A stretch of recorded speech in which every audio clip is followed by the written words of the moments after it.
नमस्कार दर्शक बंधु आपण मानक समस्त को मो चैनल नॉलेज बूस्टर मनोज को स्वागत। आजर ए भिडियो आम जाना विद्यालय छात्र छात्री मान 2024 होगा सुरभिर टॉपिक जो विषय वस्तु रही से विषय वस्तु संबंधी आसतु जीवा। फाइनाली आसीगला समस्त इच्छा थिला जे सुरभि 2024 जे पिला कौन कौन टॉपिक सब अच्छी बहुत मत कमेंट आसी पूरा वीडियो रे तेणु समस्त मनरे जो व्यग्र थिला समस्त मनरे व्यग्र को मु हटा देवा चाहे जे विद्यालय गणशिक्षा विभाग ओडिशा सरकार सुरभि 2024 पत्र प्रेरण करिसेंती। पत्र संख्या 8807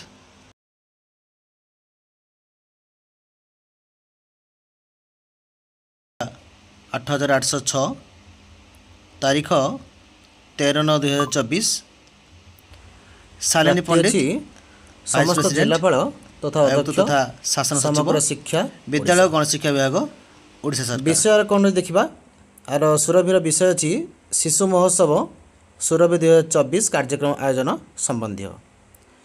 महाशय और महाशय शिक्षा माध्यम पिलामानंकर पूर्णांग विकास विद्यालय सर्वांगीन उन्नति तथा विद्यालय विभिन्न कार्यक्रम गोष्ठी सहयोग और सचेतनता निमंते आपण प्रयास को साधुवाद जनाऊँगी।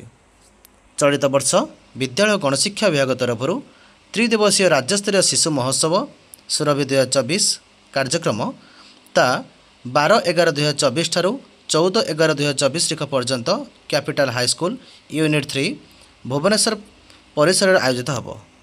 ताहले सुरभि 2024 जो फाइनालिटी अच्छी 12 ରୁ 14 भितर आयोजन हम भुवनेश्वर यूनिट 3 कैपिटल हाईस्कूल रे। यही कार्यक्रम समस्त विद्यालय क्लस्टर ब्लॉक और जिला स्तर में गोटे दिन लेखाएं आयोजन करने को स्थिर करा जायछि। चलित वर्ष सुरभि 2024 मुख्य प्रसंग बा थीम हेउची ओडिशार लोककला। ओडिशार लोककला 2024 सुरभिर मुख्य प्रसंग। यही कार्यक्रम विद्यालय स्तर में 17/9/2024 ठारू 19/9/2024 तारीख ताने मनखन समस्ते 17 ରୁ 19 सेप्टेम्बर 17 ରୁ 19 विद्यालय स्तर में हम। क्लस्टर स्तर में हम 23 ରୁ 27 तारीख मध्य। ब्लॉक स्तर में 1/10/2024 ରୁ 5/10/2024 तारीख मध्य गोटे दिन ही हम। और जिला स्तर में हम 21/10/2024 तारीख ठारू 28/10/2024 तारीख मध्य केवल गोटे दिन ही जिले में आयोजित हो पार। विभिन्न स्तर में सुरभि 2024 कार्यक्रम प्रतियोगिता को सुचारू रूप परिचालन करते एक नियमावली आपण गोचरार्थे प्रेरण करागला। तदनुजाई विद्यालय क्लस्टर ब्लॉक और जिला स्तर में पिला मध्य विभिन्न प्रतियोगिता कराई मनोनीत कृति प्रतियोगी मानक राज्यस्तरीय शिशु महोत्सव सुरभि कार्यक्रम में भाग नेबार सुजोग दिज्व। ताहले ये हूँ ब्रीफ डेस्क्रिप्शन केउं स्तर में आपणकर केते तारीख रु केते तारीख मध्य अनुष्ठित हम ता विषय सविशेष विवरण दिगला। एवं परवर्ती पेज को जीवा। विद्यालय क्लस्टर ब्लॉक और जिला स्तर में सुरभि 2024 कार्यक्रम आयोजन निमंते आवश्यक अर्थराशि समग्र शिक्षार अभिनव विभाग इनोवेशन हेड खर्च करा जिवो। एहार जिलावारी अनुमोदित खर्च राशि परिमाण एथिस संलग्न करागला। आ परवर्ती स्टेप रे देखिबा जिला शिक्षा अधिकारी जिला प्रकल्प संयोग ए संक्रांत आवश्यक अर्थ नियम अनुसार विभिन्न स्तर पर राज्य स्तर लिमिट फिक्सेशन तन्मध्य यही अर्थ खर्च करने सीआरसीसी बीओ और डीओ कम डीपीसी यथारीति पदक्षेप नेबे। जिला शिक्षा अधिकारी तथा जिला प्रकल्प संयोग ब्लॉक शिक्षा अधिकारी और शिक्षा विभाग अन्य कर्मकर्ता मिलित सहयोग में जिला स्तरीय शिशु महोत्सव कार्यक्रम आयोजन करा जिवो।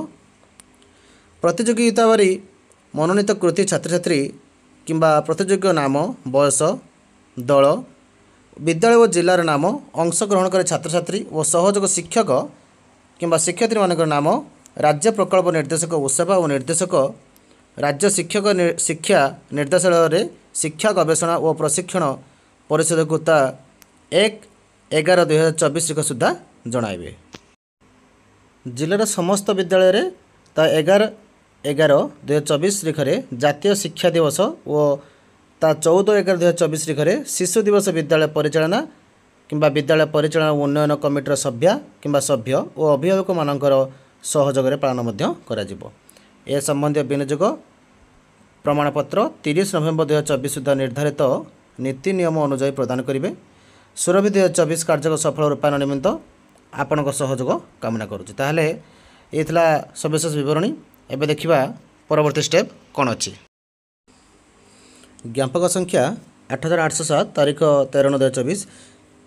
ଏହାର ନକଲ ନିର୍ଦ୍ଦେଶକ ଓଡ଼ିଶା ଆଦର୍ଶ ବିଦ୍ୟାଳୟ ସଂଗଠନ ଓଡ଼ିଶା ଅଭିଯୋଗ ନିର୍ଦ୍ଦେଶକ ରାଜ୍ୟ ଶିକ୍ଷକ ଶିକ୍ଷା ନିର୍ଦ୍ଦେଶାଳୟ ଓ ରାଜ୍ୟ ଶିକ୍ଷା ଗବେଷଣା ଓ ପ୍ରଶିକ୍ଷଣ ପରିଷଦ ଓଡ଼ିଶା ନିର୍ଦ୍ଦେଶକ ମାଧ୍ୟମିକ ଶିକ୍ଷା ନିର୍ଦ୍ଦେଶାଳୟ ଓଡ଼ିଶା ନିର୍ଦ୍ଦେଶକ ରାଜ୍ୟ ପ୍ରକଳ୍ପ ନିର୍ଦ୍ଦେଶକ ଓସେପା ନିର୍ଦ୍ଦେଶକ ଉଚ୍ଚ ମାଧ୍ୟମିକ ଶିକ୍ଷା ଓଡ଼ିଶା ନିର୍ଦ୍ଦେଶକ ପ୍ରାଥମିକ ଶିକ୍ଷା ନିର୍ଦ୍ଦେଶାଳୟ ଏମିତି ସବୁ ନିର୍ଦ୍ଦେଶାଳୟକୁ ମଧ୍ୟ ଏହାର କାର୍ଯ୍ୟାନୁଷ୍ଠାନ କରିବା ନିମନ୍ତେ ମଧ୍ୟ ପଠାଯାଇଛି। ଆହୁରି ମଧ୍ୟ ଏହାର ନକଲ ସମସ୍ତ ଜିଲ୍ଲା ଶିକ୍ଷା ଅଧିକାରୀ ତଥା ଜିଲ୍ଲା ପ୍ରକଳ୍ପ ସଂଯୋଗ ସମଗ୍ର ଶିକ୍ଷା ଓଡ଼ିଶା ବ୍ଲକ ଶିକ୍ଷା ଅଧିକାରୀ ସମସ୍ତ ବିଭାଗ ମୁଖ୍ୟ ଅଧିକାରୀ ଓ ସେବା ରାଜ୍ୟ କାର୍ଯ୍ୟାଳୟ ଅଧ୍ୟକ୍ଷ ଓଡ଼ିଶା ଆଦର୍ଶ ବିଦ୍ୟାଳୟ ସମୂହ ଓଡ଼ିଶା ଅଧ୍ୟକ୍ଷ ସମସ୍ତ ସରକାରୀ ଓ ସରକାରୀ ଅନୁଦାନ ପ୍ରାପ୍ତ ଉଚ୍ଚ ମାଧ୍ୟମିକ ବିଦ୍ୟାଳୟ ଓଡ଼ିଶାର ଅବଧି ଓ ବିହିତ କାର୍ଯ୍ୟାନୁଷ୍ଠାନ ନିମନ୍ତେ ପଠାଗଲା। ପରବର୍ତ୍ତୀ ଶିଶୁ ମହୋତ୍ସବ ସୁରଭି 2024 ପାଳନ ନିମନ୍ତେ ନିୟମାବଳୀ। ଅଲରେଡ଼ି ବୋଧେ ମୁଁ ଆପଣମାନଙ୍କୁ ଏସବୁ ବିଷୟରେ କହିସାରିଛି। ଯେଉଁ ବିଦ୍ୟାଳୟ ସ୍ତରୀୟ ଅଛି 17 ରୁ 19 ସେପ୍ଟେମ୍ବର ମାସ, କ୍ଲଷ୍ଟର ସ୍ତରୀୟ ଅଛି 23 ରୁ 27 ତାରିଖ ଗୋଟେ ଦିନ, ଯେକୌଣସି ଗୋଟେ ଦିନ ସବୁ ହେବ। ବ୍ଲକ ସ୍ତରୀୟ ଅଛି ମଧ୍ୟ 1/10/2024 ରୁ 5/10/2024 ମଧ୍ୟରେ ଯେକୌଣସି ଗୋଟେ ଦିନ। ଜିଲ୍ଲା ସ୍ତରୀୟ 21/10/2024 ରୁ 28/10/2024 ମଧ୍ୟରେ ଗୋଟେ ଦିନ ଏବଂ ରାଜ୍ୟସ୍ତରୀୟ ଯେଉଁ ଷ୍ଟେଟ୍ ଲେଭେଲ୍ ଅଛି ତାହାକି 12/11/2024 ରୁ 14/11/2024 ତାରିଖ ପର୍ଯ୍ୟନ୍ତ 3 ଦିନ ଏହା ହେବ, ଯାହାକି ଆମର 12 ମଧ୍ୟ ମେନସନ୍ ହୋଇଯାଇଛି, ମଙ୍ଗଳବାର ବୁଧବାର ଓ ଗୁରୁବାର। ଦେଖିବା ବିଶେଷ ସୂଚନା କ'ଣ ଅଛି। ସମସ୍ତ ସରକାରୀ ଓ ସରକାରୀ ଅନୁଦାନ ପ୍ରାପ୍ତ ପ୍ରାଥମିକ ଉଚ୍ଚ ପ୍ରାଥମିକ ଉଚ୍ଚ ବିଦ୍ୟାଳୟ ଓଡ଼ିଶା ଆଦର୍ଶ ବିଦ୍ୟାଳୟ ଓ ଉଚ୍ଚ ମାଧ୍ୟମିକ ବିଦ୍ୟାଳୟରେ ପଢ଼ୁଥିବା 4ର୍ଥ ଶ୍ରେଣୀ ଠାରୁ 12ଶ ଶ୍ରେଣୀ ପର୍ଯ୍ୟନ୍ତ ଛାତ୍ରଛାତ୍ରୀମାନେ ଶିଶୁ ମହୋତ୍ସବ ସୁରଭି 2024 କାର୍ଯ୍ୟକ୍ରମ ଭାଗ ନେଇପାରିବେ। 4ର୍ଥ ଶ୍ରେଣୀରୁ 7ମ ଶ୍ରେଣୀ ପର୍ଯ୍ୟନ୍ତ ପିଲାମାନେ କନିଷ୍ଠ ଯାହାକୁ ଜୁନିୟର କହନ୍ତି ଏବଂ 8ମ ଶ୍ରେଣୀରୁ 10ମ ଶ୍ରେଣୀ ପର୍ଯ୍ୟନ୍ତ ବରିଷ୍ଠ ଯେଉଁ ସିନିୟର, ଏକାଦଶ ଓ ଦ୍ୱାଦଶ ଶ୍ରେଣୀ ପିଲାମାନଙ୍କୁ ବରିଷ୍ଠ ସିନିୟର ବା ଉଚ୍ଚ ମାଧ୍ୟମିକ ଦଳରେ ବିବେଚିତ ହେବେ। ପ୍ରଥମ ଶ୍ରେଣୀଠାରୁ 3ୟ ଶ୍ରେଣୀ ପର୍ଯ୍ୟନ୍ତ ଛାତ୍ରଛାତ୍ରୀମାନଙ୍କ ମଧ୍ୟରେ ବିଦ୍ୟାଳୟ ଓ କ୍ଲଷ୍ଟର ସ୍ତରରେ ସ୍ୱତନ୍ତ୍ର ପ୍ରତିଯୋଗିତା ସୁରଭି 2024 ସହିତ ଅନୁଷ୍ଠିତ ହେବ। ଏହା ସମ୍ବନ୍ଧୀୟ ନିର୍ଦ୍ଦେଶାବଳୀ ଏଥିସହ ସଂଲଗ୍ନ ମଧ୍ୟ କରାଗଲା। ଦିବ୍ୟାଙ୍ଗ ଯେଉଁମାନେ ଅଛନ୍ତି, ଯେଉଁ ଆମର CWSN ଛାତ୍ରଛାତ୍ରୀମାନଙ୍କୁ ଏହି କାର୍ଯ୍ୟରେ ଅଂଶଗ୍ରହଣ କରିବାକୁ ମଧ୍ୟ ଉତ୍ସାହିତ କରାଯିବ। ଯେଉଁ ଛାତ୍ରଛାତ୍ରୀମାନେ ଜିଲ୍ଲା ସ୍ତରରେ ବିଭିନ୍ନ ପ୍ରତିଯୋଗିତା ଓ ସାଂସ୍କୃତିକ କାର୍ଯ୍ୟକ୍ରମରେ କୃତିତ୍ୱ ଅର୍ଜନ କରି ରାଜ୍ୟ ସ୍ତରରେ ଅଂଶଗ୍ରହଣ ନିମନ୍ତେ ମନୋନୀତ ହୋଇଥିବେ, ସେମାନେ କେବଳ ରାଜ୍ୟସ୍ତରୀୟ ଶିଶୁ ମହୋତ୍ସବ ସୁରଭି 2024 କାର୍ଯ୍ୟକ୍ରମ ଅଂଶଗ୍ରହଣ କରିବେ। ରାଜ୍ୟସ୍ତରୀୟ କାର୍ଯ୍ୟକ୍ରମରେ ଜିଲ୍ଲା ସ୍ତରରୁ ମନୋନୀତ ହୋଇ ଆସୁଥିବା ପ୍ରତିଯୋଗୀମାନେ ଅତି ବେଶୀରେ 2ଟି ପ୍ରତିଯୋଗିତାରେ ଭାଗ ନେଇପାରିବେ। ତାହେଲେ ଏ ଭଲ କଥା। ଯେଉଁ ରାଜ୍ୟସ୍ତରୀୟ କାର୍ଯ୍ୟକ୍ରମରେ ଜିଲ୍ଲା ସ୍ତରରୁ ଯେଉଁମାନେ ଆସୁଛନ୍ତି ସେମାନେ ଅତି ବେଶୀ 2ଟି ପ୍ରତିଯୋଗୀ ଭାଗ ନେଇପାରିବେ ମଧ୍ୟ। 2024 ମସିହାରେ ଅନୁଷ୍ଠିତ ହେବାକୁ ଥିବା ରାଜ୍ୟସ୍ତରୀୟ ସୁରଭିରେ ଅନ୍ୟୁନ 75%ରୁ ଅଧିକ ସହଯୋଗୀ ଶିକ୍ଷକ କିମ୍ବା ଶିକ୍ଷୟିତ୍ରୀ ଯେପରି ନୂତନ ଭାବରେ ଏହି କାର୍ଯ୍ୟକ୍ରମରେ ଅଂଶଗ୍ରହଣ କରିବେ, ସେଥିପାଇଁ ସମସ୍ତ ଜିଲ୍ଲା ସ୍ତରର ଅଧିକାରୀ ଏହାକୁ ନିଶ୍ଚିତ କରିବେ। ବିଭିନ୍ନ ସ୍ତରରେ ଅନୁଷ୍ଠିତ ହେବାକୁ ଥିବା ସୁରଭି 2024 ଏକ ଦିବସୀୟ ବିଦ୍ୟାଳୟ ସ୍ତରୀୟ କାର୍ଯ୍ୟକ୍ରମ 17/9 ରୁ 19/9 ମଧ୍ୟ ଯେକୌଣସି ଗୋଟେ ଦିନ। ବିଦ୍ୟାଳୟ ସ୍ତରୀୟ କାର୍ଯ୍ୟକ୍ରମ ସମସ୍ତ ସରକାରୀ ଓ ସରକାରୀ ଅନୁଦାନ ପ୍ରାପ୍ତ ବିଦ୍ୟାଳୟରେ ଅଧ୍ୟୟନରତ ଛାତ୍ରଛାତ୍ରୀ ଦିବ୍ୟାଙ୍ଗ ଛାତ୍ରଛାତ୍ରୀମାନେ ପ୍ରତିଯୋଗିତାରେ ଅଂଶଗ୍ରହଣ କରିବେ। ପ୍ରତ୍ୟେକ ବିଦ୍ୟାଳୟରୁ ମନୋନୀତ ଛାତ୍ରଛାତ୍ରୀଙ୍କ ସହ ଜଣେ ଲେଖାଏଁ ସହଯୋଗୀ ଶିକ୍ଷକ କିମ୍ବା ଶିକ୍ଷୟିତ୍ରୀ କ୍ଲଷ୍ଟର ସ୍ତରୀୟ କାର୍ଯ୍ୟକ୍ରମ ଯୋଗ ଦେବେ। ଜଣେ ଛାତ୍ର କିମ୍ବା ଛାତ୍ରୀ ଅତି ବେଶୀରେ 2ଟି ପ୍ରତିଯୋଗିତାରେ ଭାଗ ନେଇପାରିବ। ଏକ ଦିବସୀୟ କ୍ଲଷ୍ଟର ସ୍ତରୀୟ କାର୍ଯ୍ୟକ୍ରମ 23 ରୁ 27 ତାରିଖ ମଧ୍ୟରେ କ୍ଲଷ୍ଟର ସ୍ତରରେ ଥିବା ସମସ୍ତ ସରକାରୀ ଓ ସରକାରୀ ଅନୁଦାନ ପ୍ରାପ୍ତ ବିଦ୍ୟାଳୟରୁ ମନୋନୀତ ଛାତ୍ରଛାତ୍ରୀ ଦିବ୍ୟାଙ୍ଗ ଛାତ୍ରଛାତ୍ରୀମାନେ ମଧ୍ୟ ପ୍ରତିଯୋଗିତାରେ ଅଂଶଗ୍ରହଣ କରିପାରିବେ। ପ୍ରତ୍ୟେକ ବିଦ୍ୟାଳୟରୁ ମନୋନୀତ ଛାତ୍ରଛାତ୍ରୀଙ୍କ ସହିତ ଜଣେ ଲେଖାଏଁ ସହଯୋଗୀ ଶିକ୍ଷକ କିମ୍ବା ଶିକ୍ଷୟିତ୍ରୀ ବ୍ଲକ ସ୍ତରୀୟ କାର୍ଯ୍ୟକ୍ରମ ଯୋଗ ଦେବେ। ଜଣେ ଛାତ୍ର କିମ୍ବା ଛାତ୍ରୀ ଅତି ବେଶୀରେ 2ଟି ପ୍ରତିଯୋଗିତାରେ ଭାଗ ମଧ୍ୟ ନେଇପାରିବେ। ଏକ ଦିବସୀୟ ବ୍ଲକ ସ୍ତରୀୟ ଯେଉଁ ଅଛି ଆମର କାର୍ଯ୍ୟକ୍ରମ 1/10 ରୁ 5/10 ମଧ୍ୟରେ ଯେଉଁ ଅଛି ତାର ଗାଇଡ଼ଲାଇନ୍ କ'ଣ ଦେଖିବା। କ୍ଲଷ୍ଟର ସ୍ତରରେ ପ୍ରତ୍ୟେକ ପ୍ରତିଯୋଗିତାର ମନୋନୀତ ହୋଇଥିବା ପ୍ରତିଯୋଗୀ ସଂଖ୍ୟା ବ୍ଲକ ସ୍ତରୀୟ କାର୍ଯ୍ୟକ୍ରମ ନିମନ୍ତେ ଜିଲ୍ଲା ସ୍ତର ନିର୍ଦ୍ଧାରିତ କରାଯିବ। ପ୍ରତ୍ୟେକ ବିଦ୍ୟାଳୟରୁ ମନୋନୀତ ଛାତ୍ରଛାତ୍ରୀଙ୍କ ସହ ଜଣେ ଲେଖାଏଁ ଶିକ୍ଷକ କିମ୍ବା ଶିକ୍ଷୟିତ୍ରୀ जिला स्तरीय कार्यक्रम जोगदेवे जड़े छात्र कि छात्री अति बेसी 2टी प्रतियोगितार भाग नहीं पारे। तापर देखिए जिला स्तरीय कौन अच्छी 21/10 रु 28/10 मध्य जिला स्तरीय कार्यक्रम निमंते ब्लॉक स्तर विभिन्न प्रतियोगितार मनोनीत होता कृति प्रतियोगी संख्या जिला स्तर निर्धारण कर जड़े छात्र कि छात्री अति बेसी 2टी प्रतियोगिता भाग नहीं पारे। प्रत्येक प्रतियोगितार प्रथम स्थान ग्रहण कर छात्र कि छात्री राज्यस्तरीय प्रतियोगिता भाग नहीं पारे। जहाँ भी हो यही भाव में राज्यस्तरीय सांस्कृतिक कार्यक्रम 16/2024 निमंते प्रत्येक जिलार 7 जन छात्र छात्री आसपारे। सहयोगी शिक्षक और शिक्षयित्री को नहीं अनुष्ठित होता गोटे सांस्कृतिक दल को चयन कर जो सांस्कृतिक दल अच्छी से 7 जन छात्र छात्री रहीपर। तापर आसला प्रत्येक जिलार सांस्कृतिक कार्यक्रम जड़े छात्र कि छात्री निजस्व जिलार कार्यक्रम आंकरिंग करेंगे। आम जो सांस्कृतिक कार्यक्रम अच्छे 7 जन मध्य जड़े आंकरिंग क्षेत्र करेंगे। राज्यस्तरीय जो सुरभि कार्यक्रम रहा 12/11 14/11 मध्य देखिए आम से गाइडलाइन कौन प्रत्येक प्रतियोगितार प्रथम स्थान ग्रहण कर छात्र छात्री राज्यस्तरीय प्रतियोगितार अंशग्रहण करेंगे। जदि कौन प्रतियोगितार प्रथम स्थान अधिकार छात्र छात्री राज्यस्तरीय कौन कारणवशतः अंशग्रहण कर न पारती से क्षेत्र में अग्राधिकार भितर द्वितीय कि तृतीय स्थान ग्रहण कर छात्र कि छात्री उपरोक्त प्रतियोगितार अंशग्रहण करें। एवं देखिए प्रतियोगिता और सांस्कृतिक कार्यक्रम विद्यालय आंचलिक ब्लॉक जिला और राज्य स्तर कौन सब प्रसंग तुम अच्छी। प्रतियोगिता नाम वितर्क समय तार 5 मिनट देला। दल 8 ରୁ 10 श्रेणी वरिष्ठ सीनियर एवं 11 द्वादश श्रेणी वरिष्ठ सीनियर उच्च माध्यमिक। प्रसंग अच्छी केवल विद्यालय शिक्षा ही ओडिशार लोककला को बंचाई रखा साहाय्य करुच्ची। 2 प्रबंध लिखन एसे समय अच्छे 1 घंटा सीनियर मान 8ମ 10ମ एवं से अच्छी टॉपिक नूतन ओडिशा गठन में लोककलार भूमिका एवं जो 11 द्वादश श्रेणी अच्छी ओडिया अस्मिता और समृद्ध ओडिशा। 3 देखा चित्रांकन समय अच्छे 1 घंटा। 4 ରୁ 7ମ श्रेणी कनिष्ठ जूनियर 8ମ 10ମ वरिष्ठ सीनियर एवं 11 द्वादश वरिष्ठ सीनियर एमानकर प्रसंग अच्छी आम लोककला आम परिचय। दिव्यांग श्रेणी CWSN अच्छी 1 घंटा। 4 ରୁ 7ମ श्रेणी कनिष्ठ एवं 8ମ 10ମ 11 द्वादश श्रेणी अच्छी आम लोककला आम परिचय। तापर देखिए आम क्विज को जावा। क्विज रे 4 ରୁ 7ମ श्रेणी जो कनिष्ठ अच्छा जूनियर श्रेणी से टॉपिक अच्छी कला और संस्कृति विज्ञान गणित इतिहास भूगोल राजनीति और पौष्टिक खाद्य एवं 8ମ 10ମ श्रेणी जो वरिष्ठ सीनियर अच्छा से कला संस्कृति विज्ञान गणित मतलब सेम टॉपिक अच्छी एवं जो मैंने अच्छा 11 द्वादश श्रेणी से सेम टॉपिक कला संस्कृति विज्ञान गणित इतिहास भूगोल सेम टॉपिक सब अच्छी। 5 नंबर सृजनशील लिखन बा क्रिएटिव राइटिंग से समय अच्छे 1 घंटा। 4 ରୁ 7ମ श्रेणी कनिष्ठ जूनियर 8ମ 10ମ एवं 11 ରୁ द्वादश श्रेणी से टॉपिक अच्छी। हाँ 4 ରୁ 7ମ श्रेणी टॉपिक अच्छी आम लोककला आम गौरव एवं जो वरिष्ठ सीनियर एवं वरिष्ठ उच्च माध्यमिक सीनियर जो अच्छी से टॉपिक अच्छी ओडिशार संस्कृति और परिवर्तित जीवनशैली एवं तत्पर देखा वक्तृता अच्छी एलोकेशन ओडिया भाषा 3 मिनिट। 4 ରୁ 7ମ श्रेणी कनिष्ठ जूनियर ओडिशार लोककलार समृद्धि में मोर भूमिका एवं 8ମ 10ମ एवं 11 द्वादश श्रेणी अच्छी हजि जाउथुवा लोककलार विकास रे मोर भूमिका। तापर देखिए संगीत 5 मिनिट। 4 ରୁ 7ମ श्रेणी कनिष्ठ जूनियर एवं सीनियर एवं वरिष्ठ सीनियर जो अच्छा सब माध्यमिक उच्च माध्यमिक समस्त अच्छी देशात्मक बोधक संगीत एवं जो 5 मिनिट अच्छी दिव्यांग CWSN मान 4 ରୁ 7ମ श्रेणी कनिष्ठ जूनियर सेमानकर अच्छी से देशात्मक बोधक संगीत। तापर देखिए आम ओडिया हस्ताक्षर और श्रुत लिखन जहाँ कहते हैं डिक्टेशन एंड हैंड राइटिंग 150 शब्द मध्य 30 मिनट में लिखे। 4 ରୁ 7ମ श्रेणी कनिष्ठ जूनियर अच्छी आम संस्कृति आम संपत्ति बहुत सुंदर टॉपिक टी। दलगत सांस्कृतिक कार्यक्रम अच्छी कल्चरल प्रोग्राम 9 नंबर 8 ରୁ 10 मिनट 4 ରୁ द्वादश श्रेणी पर्यंत से अच्छी आमर टॉपिक अच्छी ओडिशार लोकनृत्य ओडिशार लोकनृत्य से टॉपिक अच्छी।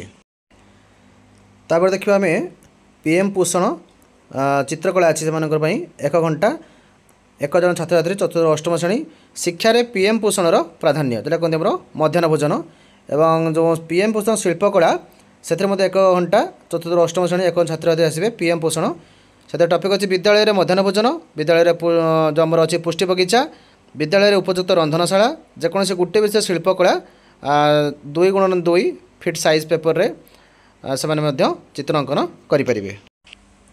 एबे देखिबा जो हमर बजेट सैंक्शन होती सुरभि 2024 प्रथम देखिए आम डिस्ट्रिक्ट वाइज देखो सब अनुगुल अच्छी प्रथम नंबर ऑफ क्लस्टर ता 134 क्लस्टर नम ब्लॉक 8टी प्रत्येक क्लस्टर पिछा 5000 टका सैंक्शन ब्लॉक पिछा 25000 देखो अनुगुल जो अच्छी 134 क्लस्टर तो 134 क्लस्टर 5000 टका हेले प्रत्येक क्लस्टर को आमर प्रत्येक क्लस्टर 5000 टका हेले आमर 134 क्लस्टर को मिलूँ 6,70,000 ब्लॉक गोटा 25,000 हेले आपंकर मिलूँ 25,200 अर्थात सपोज 2 लाख ताने 8टी ब्लॉक को मिलूँ 2 लाख टोटाल तेना ब्लॉक पिछा 25,000 लखा एवं डिस्ट्रिक्ट रे हम 1,50,000 टका मिलूँ टोटाल मिलूँ 10,20,000 10,20,000 टका मिल अनुगुल डिस्ट्रिक्ट से भाई बालेश्वर 211 क्लस्टर से मिलूँ 15,95,000 बरगढ़ जिला को 12,80,000 भद्रक को 10,15,000 बलांगीर को 14,80,000 बौद्ध को 5,25,000 कटक को 16,75,000 देवगढ़ को 16,000 नहीं देवगढ़ को 4,75,000 ढेंकानाल को 10,30,000 गजपति 7,25,000 गंजाम 22,65,000 जगतसिंहपुर 9,25,000 जाजपुर 12,10,000 तापर आसला झारसुगुड़ा जिला सैंक्शन होती 5,70,000 कलाहांडी 14,10,000 एवं से भाव में सब डिस्ट्रिक्ट सैंक्शन होती कंधमाल अच्छी केन्द्रापड़ा अच्छी केउझर अच्छी केउझर अच्छी 15,05,000 खोर्धा अच्छी खोर्धा 11,35,000 कोरापुट 14,20,000 मालकानगिरी 8,75,000 मयूरभंज 26,35,000 नवरंगपुर 12,05,000 नयागढ़ अच्छी 8,95,000 नुआपड़ा 6,75,000 पुरी 14,05,000 रायगढ़ 12 लाख संबलपुर 10,60,000 सुवर्णपुर 7,60,000 सुंदरगढ़ 7,30,000 ताले टोटल डिस्ट्रिक्ट 30टा सैंक्शन को सैंक्शन हो जाए पैसा। एबे देखिए आम जो टोटल क्लस्टर अच्छा 4,558टी और टोटल ब्लॉक ये मेंशन हो 316टी टोटल जो आमर टोटल जो एस्टिमेटेड वैल्यू अच्छी पाखापाखि आमर हिसाब करदे के पाखापाखि तो आमर हो 3,60,90,000 3,60,90,000 टका खर्च हे। राज्यस्तरीय शिशु महोत्सव सुरभि 2024 कार्यक्रम प्रत्येक जिलूर अंशग्रहण कर मनोनीत कृति छात्र छात्री और शिक्षक शिक्षयित्री संख्या निम्न दिगला देखिपे समस्ते आप देखिपे जो वितर्क प्रबंध लेखन क्विज चित्रांकन सृजनशील लेखन ये सब जो मनोनीत छात्र तले दिखाई देखूँ भिडियो आप देखिपे जो वरिष्ठ 1 जन जी एकादश द्वादश 1 जन जी एमती मोड एवं सहयोग शिक्षक शिक्षयित्री मैंने माने कौ प्रतियोगिता के शिक्षक शिक्षयित्री जी और सर मोड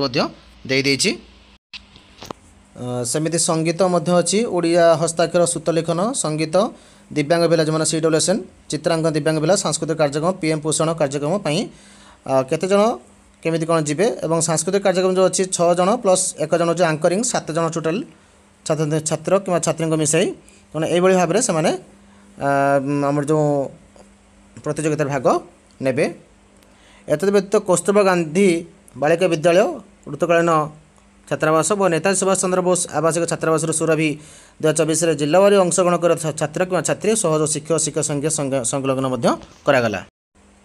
PM पोषण सचेतनता मेला क्षेत्र में केवल अधुनात सरकारी अनुदान प्राप्त विद्यालय 4th श्रेणी 8म श्रेणी छात्र छात्री मैंने गोटे भाग नहीं पारे। प्रत्येक जिलार PM पोषण सचेतनता कार्यक्रम अनुष्ठित होता आर्ट और क्राफ्ट कृतित्व अर्जन कर छात्र कि छात्री राज्यस्तरीय सुरभि 2024 कार्यक्रम जोगदे राज्यस्तर होगा प्रतियोगितार भाग नहीं पारे। तब देखा राज्यस्तरीय अंशग्रहणकारी निमंते रहा स्थान कौन कर सुरभि 2024 कार्यक्रम भाग छात्र छात्री सहज शिक्षक शिक्षयित्री मान रहा निमंते निम्न स्थान गुड़ स्थिर कर कैपिटाल उच्च विद्यालय यूनिट 3 भुवनेश्वर राज्य शिक्षक शिक्षा गवेषणा प्रशिक्षण परिषद यूनिट 4 भुवनेश्वर अतिथि केन्द्र सरकारी उच्च बालक विद्यालय यूनिट 9 भुवनेश्वर सरकारी उच्च विद्यालय यूनिट 9 भुवनेश्वर सरकारी उच्च बालिका विद्यालय यूनिट 4 भुवनेश्वर ତେଣୁ ଏମିତି ଯେମିତି ଯେତିକି ଆମର ଭୁବନେଶ୍ୱର ଯେତିକି ଆମର ଯେଉଁ ସରକାରୀ ଉଚ୍ଚ ବାଳିକା ହେଉ କି ବାଳକ ହେଉ କି ବିଦ୍ୟାଳୟ ସବୁ ମାଧ୍ୟମିକ ବିଦ୍ୟାଳୟ ଅଛି ସେସବୁରେ ସରକାରୀ ଉଚ୍ଚ ବାଳିକା ବିଦ୍ୟାଳୟ ଅଛି ଗୋଟେ ୟୁନିଟ୍ 1 ୟୁନିଟ୍ 6 ୟୁନିଟ୍ 7 ୟୁନିଟ୍ 8 ଏମିତି ସବୁ ଉଚ୍ଚ ବାଳକ ବିଦ୍ୟାଳୟ ଏବଂ ବାଳିକା ବିଦ୍ୟାଳୟରେ ମଧ୍ୟ ଯେଉଁ ଆମର ରାଜ୍ୟସ୍ତରୀୟ ଅଂଶଗ୍ରହଣ କରିବା ନିମନ୍ତେ ଯେଉଁ କମ୍ପିଟିଟର ଆସିବେ ଏବଂ ତାଙ୍କ ସହିତ ଯେଉଁ ଆସିବେ ଟିଚରମାନେ ଆସିବେ ଗାଇଡ଼ ଟିଚରମାନେ ସେମାନଙ୍କ ରହିବା ପାଇଁ ମଧ୍ୟ ବ୍ୟବସ୍ଥା କରାଯାଇଛି।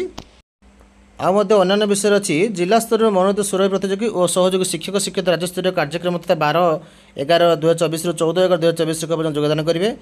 1/11/2024 ସୁଦ୍ଧା ଜିଲ୍ଲା ଶିକ୍ଷା ଅଧିକାରୀ ତଥା ଜିଲ୍ଲା ପ୍ରକଳ୍ପ ସଂଯୋଗ ତରଫରୁ ରାଜ୍ୟସ୍ତରୀୟ କାର୍ଯ୍ୟକ୍ରମ ଯୋଗଦାନ କରିବାକୁ ଛାତ୍ରଛାତ୍ରୀ ସହଯୋଗ ଶିକ୍ଷକ ଶିକ୍ଷୟିତ୍ରୀଙ୍କ ସମ୍ପର୍କ ସବିଶେଷ ତଥ୍ୟ ଦେବେ ଉତ୍ସବକୁ ଇମେଲ୍ ମାଧ୍ୟମରେ ଏବଂ ପତ୍ର ମଧ୍ୟ ଜଣାଇବେ। ଜିଲ୍ଲା ସ୍ତରର ସମସ୍ତ ପ୍ରତିଯୋଗୀ ଛାତ୍ରଛାତ୍ରୀ ଓ ସହଯୋଗୀ ଶିକ୍ଷକ ଶିକ୍ଷୟିତ୍ରୀ 11/11/2024 ସୁଦ୍ଧା ରାଜ୍ୟସ୍ତରୀୟ କାର୍ଯ୍ୟକ୍ରମ ଯୋଗ ଦେବେ। ତାହେଲେ ରାଜ୍ୟସ୍ତରୀୟ ସୁରଭି 2024 କାର୍ଯ୍ୟକ୍ରମ ଅଂଶଗ୍ରହଣ କରୁ ଛାତ୍ରଛାତ୍ରୀ ଓ ସହଯୋଗୀ ଶିକ୍ଷକ ଶିକ୍ଷୟିତ୍ରୀ ଯାତାୟାତ ଖର୍ଚ୍ଚ ଜିଲ୍ଲା ପ୍ରକଳ୍ପ କାର୍ଯ୍ୟାଳୟ MMMER ବିଭାଗରୁ ଭରଣା କରାଯିବ। ଏଥିପାଇଁ ସମ୍ପୃକ୍ତ ଜିଲ୍ଲା ଶିକ୍ଷା ଅଧିକାରୀ ତଥା ଜିଲ୍ଲା ପ୍ରକଳ୍ପ ଅଧିକାରୀ ଯଥାରୀତି ପଦକ୍ଷେପ ମଧ୍ୟ ନେବେ। ରାଜ୍ୟସ୍ତରୀୟ ପ୍ରତ୍ୟେକ ପ୍ରତିଯୋଗିତାରେ କୃତି ଅର୍ଜନ କରିଥିବା 3 ଜଣ ପ୍ରତିଯୋଗୀଙ୍କୁ ପୁରସ୍କାର ଦିଆଯିବ। ଅନ୍ୟ ସମସ୍ତଙ୍କୁ ଯୋଗଦାନ ଭିତ୍ତିକ ପ୍ରମାଣପତ୍ର ଓ ପୁରସ୍କାର ମଧ୍ୟ ଦିଆଯିବ। ଜିଲ୍ଲା ପ୍ରକଳ୍ପ କାର୍ଯ୍ୟାଳୟ ସୁରଭି 2024 ସଂକ୍ରାନ୍ତ ସବିଶେଷ ବିବରଣୀ ଓ ତଥ୍ୟାବଳୀ 1/11/2024 ମଧ୍ୟରେ ରାଜ୍ୟ ପ୍ରକଳ୍ପ କାର୍ଯ୍ୟାଳୟରେ ଅବଗତି ନିମନ୍ତେ ନିଶ୍ଚିତ ପଠାଇବେ। ସୁରଭି 2024 କାର୍ଯ୍ୟକ୍ରମରେ ପ୍ରାଥମିକ ସ୍ତରରେ ପ୍ରଥମ ଦ୍ୱିତୀୟ ଓ ତୃତୀୟ ଶ୍ରେଣୀ ଛାତ୍ରଛାତ୍ରୀଙ୍କ ମଧ୍ୟରେ ପ୍ରତିଯୋଗିତା। ତାହେଲେ ପ୍ରଥମ ଦ୍ୱିତୀୟ ଓ ତୃତୀୟ ଶ୍ରେଣୀମାନଙ୍କ ପାଇଁ ମଧ୍ୟ କମ୍ପିଟିସନ୍ ଅଛି। ସେମାନଙ୍କ ପାଇଁ ଯେଉଁ ଭାଷା ଗଣିତ ଚିତ୍ରାଙ୍କନ ପ୍ରତି ଆଗ୍ରହ ବଢ଼ିବା ନିମନ୍ତେ ପ୍ରତିଯୋଗିତାର ଉଦ୍ଦେଶ୍ୟ ଅଛି। ତାହେଲେ ପ୍ରତ୍ୟେକ ବିଦ୍ୟାଳୟରେ ମନୋନୀତ ହୋଇଥିବା ଛାତ୍ରଛାତ୍ରୀ କେବଳ କ୍ଲଷ୍ଟର ସ୍ତର ପର୍ଯ୍ୟନ୍ତ ପ୍ରତିଯୋଗିତାରେ ଭାଗ ନେଇପାରିବେ ଓ ପୁରସ୍କୃତ ହେବେ। ତେଣୁ ସେମାନଙ୍କ ପାଇଁ କେବଳ କ୍ଲଷ୍ଟର ସ୍ତର ପର୍ଯ୍ୟନ୍ତ ସେମାନେ ପ୍ରତିଯୋଗିତାରେ ଭାଗ ନେଇପାରିବେ। ପ୍ରତିଯୋଗିତା କ'ଣ ଦେଖିବା ଚିତ୍ରାଙ୍କନ ଅଛି 45 ମିନିଟ୍, ଗଳ୍ପ କଥନ 5 ମିନିଟ୍, ଗଣିତ ଦୌଡ଼ ମଧ୍ୟ 15 ମିନିଟ୍। ଶିକ୍ଷକ ଶିକ୍ଷୟିତ୍ରୀ ଶ୍ରେଣୀ ଅନୁସାରେ ଛାତ୍ରଛାତ୍ରୀମାନଙ୍କୁ ଅଲଗାରେ ପଛପଛ ବସାଇବେ। ପ୍ରତ୍ୟେକ ଶ୍ରେଣୀ ଛାତ୍ରଛାତ୍ରୀଙ୍କୁ ନିମ୍ନ ବିଷୟ ଅନୁସାରେ ଚିତ୍ର ଅଙ୍କନ ରଙ୍ଗ ଦେବାକୁ କହିବେ। ପ୍ରଥମ ଶ୍ରେଣୀ ଯଥା ଆମ୍ବ, ଦ୍ୱିତୀୟ ଶ୍ରେଣୀ ଘର, ତୃତୀୟ ଶ୍ରେଣୀ ଜାତୀୟ ପତାକା। ଯାଉ ପିଲାମାନେ ଛୋଟ ପିଲାମାନେ ମନ ମଧ୍ୟ ଦୁଃଖ ହେବ ନାହିଁ। ସେମାନେ କାହିଁ ଭାବିବେ ଯେ ବଡ଼ ଭାଇ ଭଉଣୀମାନେ ଅଂଶଗ୍ରହଣ କରୁଛନ୍ତି ଆମେ କାହିଁ ଅଂଶଗ୍ରହଣ ନ କରିବା। ଯାହା ବି ହେଉ ଗଳ୍ପ କଥନ 5 ମିନିଟ୍। ଶିକ୍ଷକ ଶିକ୍ଷୟିତ୍ରୀ ପ୍ରଥମ ଦ୍ୱିତୀୟ ଓ ତୃତୀୟ ଶ୍ରେଣୀ ଛାତ୍ରଛାତ୍ରୀମାନଙ୍କୁ ଏକାଠି କରି ବସାଇବେ। ଶିକ୍ଷକ ଶିକ୍ଷୟିତ୍ରୀ ପ୍ରତିଯୋଗିତାରେ ଅଂଶଗ୍ରହଣ କରୁଥିବା ପିଲାଙ୍କୁ ଶୁଣିଥିବା ବା ପଢ଼ିଥିବା ଗଳ୍ପ କହିବାକୁ କହିବେ। ଏମିତି ଗଣିତ ଦୌଡ଼ ମଧ୍ୟ ଯେମିତି ଖେଳରେ ହୁଏ ସେମିତି ମଧ୍ୟ ପ୍ରଶ୍ନ ଅନୁସାରେ ଶିକ୍ଷକ ଛାତ୍ରଛାତ୍ରୀମାନଙ୍କ ନିମନ୍ତେ ପୂର୍ବରୁ ପ୍ରଶ୍ନ ପ୍ରସ୍ତୁତ କରି ରଖିବେ। ତାହେଲେ ପ୍ରତିଯୋଗିତା ଆରମ୍ଭ ପୂର୍ବରୁ ଶିକ୍ଷକ ଶିକ୍ଷୟିତ୍ରୀ ପ୍ରତିଯୋଗୀ ହିସାବରେ ଟ୍ରାକ୍ରେ ଗଣିତ ପ୍ରଶ୍ନ ଓଲଟାଇ ରଖିବେ। ପ୍ରଥମ ଦ୍ୱିତୀୟ ଓ ତୃତୀୟ ଶ୍ରେଣୀ ଛାତ୍ରଛାତ୍ରୀ ନିମନ୍ତେ ଦୌଡ଼ 50 ମିନିଟ୍ ଭିତରେ ରହିବ ଏବଂ ଯେଉଁ ନମୁନା ପ୍ରଶ୍ନ ଦେଖନ୍ତୁ ଦେଇଦେଇଛି ପ୍ରଥମ ଶ୍ରେଣୀ ଦ୍ୱିତୀୟ ଶ୍ରେଣୀ ତୃତୀୟ ଶ୍ରେଣୀ ନିମନ୍ତେ ଏଇଭଳି ଭାବରେ ପ୍ରଶ୍ନ ରହିବ ଆପଣ ଦେଖିପାରୁଥିବେ। ଗଣିତ କୁଇଜ୍ 30 ମିନିଟ୍ ଅଛି ମଧ୍ୟ। ଶିକ୍ଷକ ଶିକ୍ଷୟିତ୍ରୀ ପିଲାଙ୍କ ସ୍ତର ଅନୁସାରେ କୁଇଜ୍ ପାଇଁ ପ୍ରଶ୍ନ ପ୍ରସ୍ତୁତ କରିବେ। ପ୍ରଥମ ଦ୍ୱିତୀୟ ଓ ତୃତୀୟ ଶ୍ରେଣୀ ପାଇଁ ଶିକ୍ଷକ 5 ଲକ୍ଷ ପ୍ରଶ୍ନ କରିବେ। ପ୍ରଥମ ଶ୍ରେଣୀ ଛାତ୍ରଛାତ୍ରୀମାନଙ୍କୁ କୁଇଜ୍ ପ୍ରତିଯୋଗିତା ମୌଖିକ ଭାବେ ପଚରାଯିବ ଏବଂ ଦ୍ୱିତୀୟ ଓ ତୃତୀୟ ଶ୍ରେଣୀ ପିଲାଙ୍କୁ ଶିକ୍ଷକ ଶିକ୍ଷୟିତ୍ରୀ କୁଇଜ୍ ପ୍ରଶ୍ନ ଦେଇ ବା କଳାପଟରେ ପ୍ରଶ୍ନ ଲେଖି ଉତ୍ତର ଲେଖିବାକୁ ମଧ୍ୟ କହିପାରିବେ। ଶେଷରେ ଦେଖିବା ବଜେଟ୍ କ'ଣ ଅଛି। ପ୍ରଥମ ଦ୍ୱିତୀୟ ତୃତୀୟ ଶ୍ରେଣୀ ପାଇଁ ବଜେଟ୍ ସବୁ କ'ଣ ଅଛି। ଯେମିତି ଅନୁଗୁଳ ଡିଷ୍ଟ୍ରିକ୍ଟ କ୍ଲଷ୍ଟର 134 ସେଠି ମଧ୍ୟ ପ୍ରତ୍ୟେକ କ୍ଲଷ୍ଟରକୁ ଦିଆଯିବ ବୋଧେ 1000 ଟଙ୍କା। ସେଠି ମଧ୍ୟ ଖର୍ଚ୍ଚ ହେଉଛି ଆପଣଙ୍କର 1000 ଟଙ୍କା ହିସାବରେ 1,34,000 ଟଙ୍କା। ସେହିପରି ବାଲେଶ୍ୱର ମଧ୍ୟ ଅଛି 2,11,000, ବରଗଡ଼ 1,56,000, ବଲାଙ୍ଗୀର 1,38,000, ବୌଦ୍ଧ 1,86,000 ବୌଦ୍ଧ 60,000, କଟକ ଅଛି 2,20,000, ଦେଓଗଡ଼ ଅଛି 50,000, ଢେଙ୍କାନାଳ 1,36,000। ଏଭଳି ଭାବରେ ଆପଣ ଦେଖିପାରୁଥିବେ ଯେତିକି ଡିଷ୍ଟ୍ରିକ୍ଟ ଆମର ଅଛି ସବୁ ଡିଷ୍ଟ୍ରିକ୍ଟ ପାଇଁ ସାଙ୍ଗସନ୍ ମଧ୍ୟ ହୋଇଯାଇଛି ସୁରଭି କାର୍ଯ୍ୟକ୍ରମରେ ଭାଗ ନେବା ପାଇଁ। ସେହିପରି ଭାବରେ ଝାରସୁଗୁଡ଼ା ଜିଲ୍ଲା ତା ପାଇଁ ମଧ୍ୟ 59,000, ସେପରି କନ୍ଧମାଳ 1,86,000, ମାଲକାନଗିରି 1,10,000, କୋରାପୁଟ 1,64,000, କେଉଁଝର 1,46,000, ନୟାଗଡ଼ 1,51,000, ପୁରୀ 80,000। ସେଭଳି ସମ୍ବଲପୁର ସୁବର୍ଣ୍ଣପୁର ସୁନ୍ଦରଗଡ଼ ମଧ୍ୟ ଅଛି। ସୁନ୍ଦରଗଡ଼ ମଧ୍ୟ 2,21,000। ଏଭଳି ଭାବରେ ସବୁ ଜିଲ୍ଲାକୁ ମଧ୍ୟ ସାଙ୍ଗସନ୍ ହୋଇଯାଇଛି। ଧନ୍ୟବାଦ। ଏ ଥିଲା ସବିଶେଷ ଆଲୋଚନା। ପୁଣି ଥରେ ଆପଣମାନଙ୍କୁ ଧନ୍ୟବାଦ। ଦୟାକରି जदि मो भिडियोटी भल लगी तेबे चैनल को आपण निश्चित भाव सब्सक्राइब करेंगे एवं पाखे थिबा ऑल नोटिफिकेशन को ऑन करदेवे एवं वीडियो को लाइक करेंगे शेयर करेंगे एवं शेष आउ थे कहूँ आपण जमी सब्सक्राइब करने को न भूलिए। धन्यवाद।